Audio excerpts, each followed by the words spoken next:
Extremadura 7 días entrevista hoy al expresidente de Extremadura y líder del PP en la región, José Antonio Monago, quien va a hablarnos sobre corrupción, deuda, AVE y muchos más temas de actualidad. Bueno, José Antonio, en el debate sobre el cumplimiento de su programa, usted aseguraba que se habían cumplido todas o casi todas de esas 933 medidas que el PP tenía preparadas. Entonces, ¿por qué cree que no ganaron las elecciones del 24 de mayo? Pues yo creo que no hay una única razón, ¿no? Y cada ciudadano a la hora de emitir su voto en las últimas elecciones pues tendría sus razones para votar o para no votar. Probablemente muchas familias que tenían toda la esperanza en el gobierno del PP de resolver los problemas que tenía, sobre todo derivados de la crisis, y que no se resolvieron en esos 4 años, pues encontraron alguna razón para no votarte.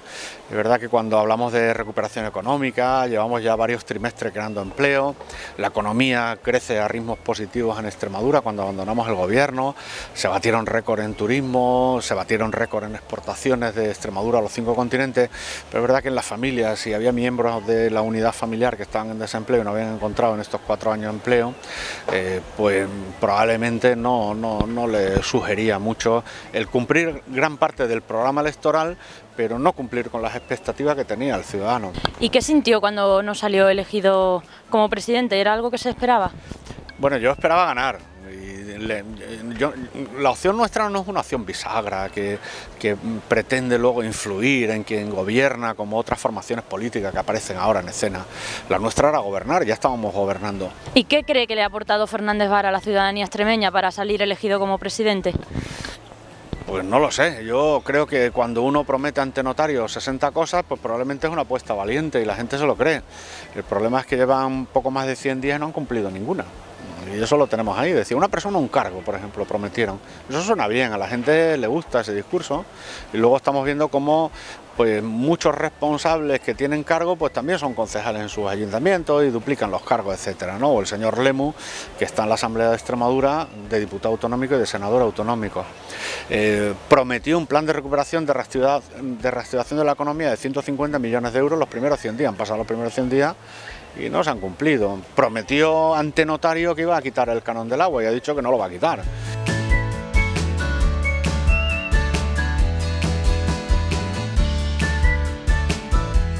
¿Qué esperas de estas elecciones generales?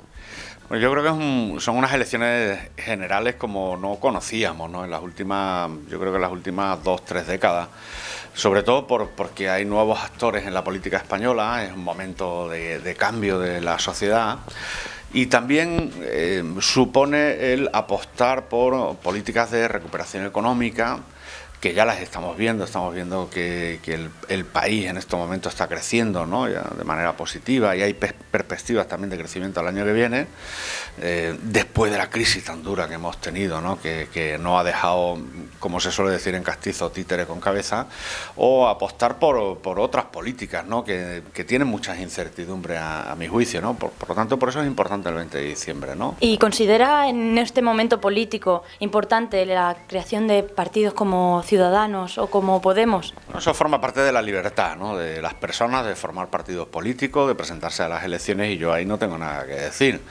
Bien, es verdad que yo creo que tiene todo un componente, y el tiempo me dará o me quitará las razones, un cierto componente de moda. Y hemos visto algunas cosas al respecto también en los últimos años. Vimos cómo había un partido emergente que además tuvo su protagonismo en la panorama político español, como fue UPyD, y nadie habla ya de UPyD, está pasando muy desapercibido. Yo no he escuchado a estos partidos nuevos emergentes hablar del campo. Yo no sé si usted lo ha oído hablar, pero yo no he oído hablar todavía ni al señor Rivera ni al señor Iglesias hablar del campo, del desarrollo rural, de los pueblos. Sí he escuchado algunas cosas, ¿no? Por ejemplo, suprimir los ayuntamientos en municipios de menos de 5.000 habitantes, agruparlos, ¿no?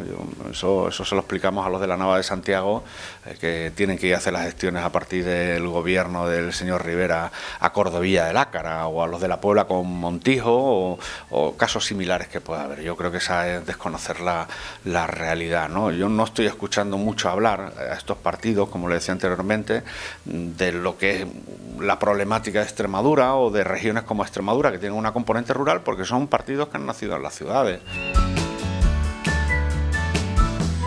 Y en cuanto al canon del agua, fue un impuesto muy criticado por la oposición. pero ahora el PSOE asegura que es necesario mantenerlo y que lo irá suprimiendo progresivamente. ¿Usted cree que lo hará? Pues no lo sé si lo hará, desde luego no en los tiempos que prometió, lo prometió ante notario. Entre las 60 medidas que registraron ante un notario como programa electoral dijeron que el 1 de enero del 2016 se suprimía el canon del agua. Sí va a recuperar nuevos impuestos, que yo si eliminé los dos últimos ejercicios, por más de 100 millones de euros rebajé impuestos a los extremeños. Bien, y eso de los 1.000 euros y la paga de 300 euros a las extremeñas mayores de 75 años. Son también dos medidas muy criticadas, pero vamos a ir por partes. Ahora mismo Extremadura tiene una tasa de abandono escolar del 23,8%, si no recuerdo mal, cuando en 2011 era del 26,3%. Supongo que relacionará este descenso con las medidas implantadas por el Partido Popular. Yo me siento tremendamente orgulloso de ello, ¿no? Porque son 1.500 chavales que están en sus casas en el periodo de 18 a 25 años sin estudiar y sin trabajar y que por lo tanto se han esforzado por tener el título de enseñanza secundaria y en muchos casos por incorporarse a la formación profesional. Bien, la Junta acusa al PP de dejar la deuda en casi 4.000 millones de euros. El PP asegura que no existe tal deuda de casi 4.000 millones de euros. Entiende que es una cantidad muy grande que a los ciudadanos puede desconcertar y que se merecen saber cuál es la realidad, tanto por su parte, por la Junta, por supuesto. Hay una parte de la deuda que se ha generado como consecuencia del déficit que veníamos arrastrando, y eso lo tienen que saber los extremeños, pero no se ha incrementado, a pesar de que del 2007 al 2011, que era el periodo en el que gobernó anteriormente el señor Vara, pues la situación de crisis no había sido la de mayor dureza. La de mayor dureza tuve que soportarla yo en los 4 años de gobierno, ¿no? Que es cuando la crisis desplegó todos sus efectos. Por lo tanto, si la deuda se ha incrementado en estos 4 años, lo mismo que los 4 años anteriores, ha tenido mucho mérito. Ha tenido mucho mérito, porque ha supuesto también parte de la duda que se ha generado que no se resintieran los servicios básicos. En definitiva, que no se cerraran hospitales o centros de salud, como en Cataluña o como en Andalucía, que se cerraron centros de salud. Aquí se han reorganizado algunas cosas, por ejemplo, pues centros de atención continuada, que es un médico que hay en un pueblo por la noche y que no iba nadie.